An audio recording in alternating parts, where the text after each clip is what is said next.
નરેન્દ્ર મોદીજીના જન્મદિવસના ખાસ અને પ્રેરણાદાયી તથ્યો. ચલો જાણીએ.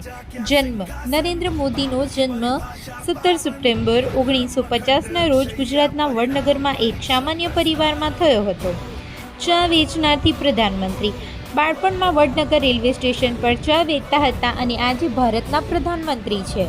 લાંબા સમય સુધી સીએમ મોદીજી 2001થી 2014 સુધી સતત 13 વર્ષ ગુજરાતમાં મુખ્યમંત્રી રહ્યા. ડિજિટલ ઇન્ડિયા અભિયાન. તેમના નેતૃત્વ હેઠળ ભારતે ડિજિટલ વિકાસમાં ઝડપથી પ્રગતિ કરી અને વિશ્વમાં ઓળખ મેળવી. આંતરરાષ્ટ્રીય યોગ દિવસ. 2014માં યુએનઓમાં પ્રસ્તાવ મૂકી 21 જૂનને વિશ્વ યોગ દિવસ જાહેર કરાવ્યો. વિશ્વના લોકપ્રિય નેતા. સોશિયલ મીડિયા પર મોદીજી વિશ્વના સૌથી વધુ ફોલોવર તથા રાજકીય નેતા છે.